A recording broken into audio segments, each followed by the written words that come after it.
নমস্কার আমার প্রিয় বন্ধুরা, আশা করি আপনারা সকলেই ভালোই আছেন আর সুস্থ আছেন। বাসন্তীর রান্নাঘরে আপনাদের সবাইকে সুস্বাগত। আজকে আমি আপনাদের জন্য রান্না করেছি পিনাট লাড্ডু বা চিনিবাদাম দিয়ে লাড্ডু। এই লাড্ডুটা তৈরি করেছি সামান্য পরিমাণ এলাচ দানা আর গুড় দিয়ে, যার স্বাদ হয়েছে অসাধারণ। এই লাড্ডুটা যেমন স্বাস্থ্যকর তেমন পুষ্টিকর। আপনারাও অতি সহজে এই লাড্ডুটা বানাতে পারবেন। তাই এই ভিডিওটি সম্পূর্ণ দেখা আর আমার চ্যানেলটিকে সাবস্ক্রাইব করার অনুরোধ রইল, কারণ আমি যে নিত্য নতুন ভিডিও বানাবো তার নোটিফিকেশান সবার আগে আপনার কাছে যাবে। একটি লাইক করবেন এবং কমেন্ট করবেন। আপনাদের মূল্যবান কমেন্ট আমাদেরকে নিত্য নতুন ভিডিও বানানোর উৎসাহ দেয়। আজকে বানাবো পিনাট লাড্ডু বা চিনিবাদামের লাড্ডু। সেই জন্য আমি এখানে 500 গ্রাম চিনিবাদাম নিয়েছি, আর নিয়েছি 10 পিস এলাচ আর 200 গ্রাম আখের গুঁড়ো। কড়া গরম হলে প্রথমে এই বাদামগুলোকে ভালো করে ভেজে নেব। এটাকে মিডিয়াম হিটে ভাজতে হবে, বেশি হাই করা চলবে না।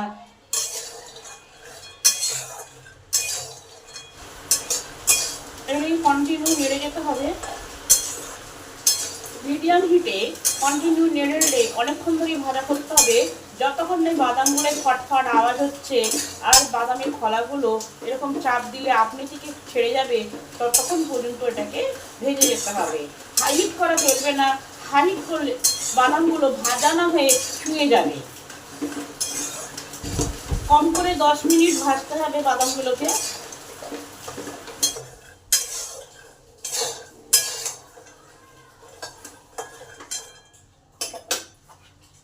বাদামগুলোকে এরকম করে যদি খোলাটা ছেড়ে যায় তাহলে বুঝতে হবে যে ভাজা হয়েছে। আর এই যে আওয়াজ শুনছেন, ফটফট যে আওয়াজ আর আপনা থেকে যে ফেটে যাচ্ছে, এতেই বুঝতে হবে যে বাদামটা ভাজা হয়ে এসেছে। আর 1-2 মিনিট ভাজলেই হয়ে যাবে।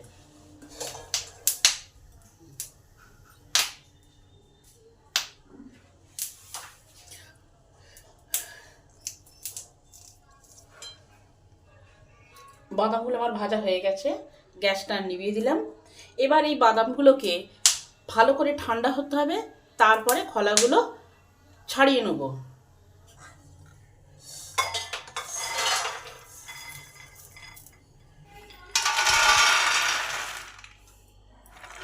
এবার এগুলো ঠান্ডা হোক, তারপরে এর খোলাগুলো ছাড়িয়ে নিতে হবে।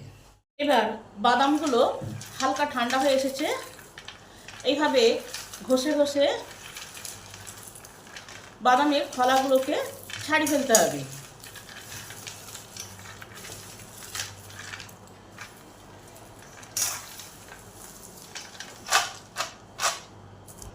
এবার এই খোলাগুলোকে বাদ দিয়ে দিতে হবে।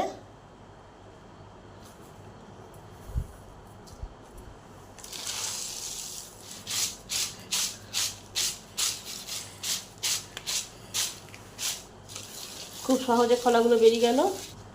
একটা যদি খোলা রয়েও যায় তাতেও কোনো আপত্তি নাই। বাদামগুলো আমার সব খোলা ছাড়ানো হয়ে গেছে। এবার একটা মিক্সি জার নিয়েছি, এই জারের মধ্যে বাদামগুলো দিয়ে দিলাম, তার সঙ্গে এলাচগুলোও দিয়ে দিলাম। একসঙ্গে একটু গোটা গোটা থাকবে, এইভাবে বেটে আনি। বাদামগুলো আমার বাটা হয়ে গেছে, হাফ মিনিটে সময় লাগেনি, জাস্ট একবার ঘোরাতেই হয়ে গেছে। কত সুন্দর দানা দানা হয়েছে। এর থেকে আর বেশি বাটা যাবে না, এর থেকে বেশি বাটলে বাদাম থেকে তেল ছেড়ে দিবে, তখন আর ভালো লাগবে না।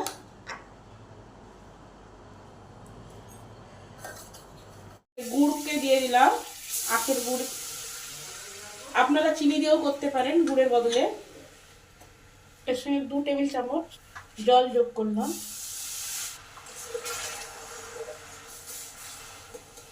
এই সময় গ্যাসটা মিডিয়াম হিটেই আছে। গুড়টা আমার গলে গেছে, একটু পাক হবে 1 কাপ, তারপরে এই গ্যাসটাকে অফ করে দেবো।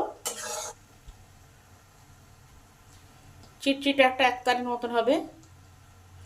এবারে গ্যাসটাকে অফ করে দিলাম।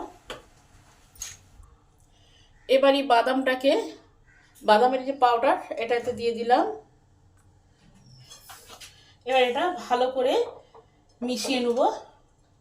এখন কিন্তু গ্যাসটা আমার অফ করাই আছে।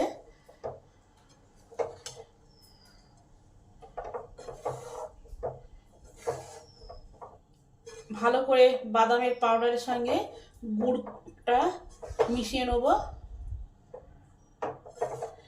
এবার ঠান্ডা হলে এটাকে লাড্ডু পাকিয়ে নেব। বেশি ঠান্ডা করা চলবে না, হালকা ঠান্ডা হবে, হাতে সহ্য করা যাবে সেই রকম অবস্থাতে এটাকে লাড্ডু পাকিয়ে নিতে হবে। এবার এটাকে একটা ডিশে নিয়ে নিলাম। এবার একটু ঘি হাত করে বা তেল হাত করে আস্তে আস্তে বাদাম এটাকে লাড্ডু পাকিয়ে ফেলবো।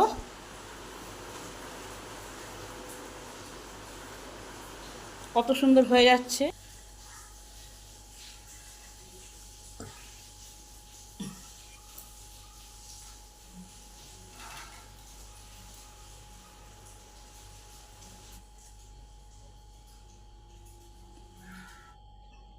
সবগুলো আমার লাড্ডু পাকানো হয়ে গেছে।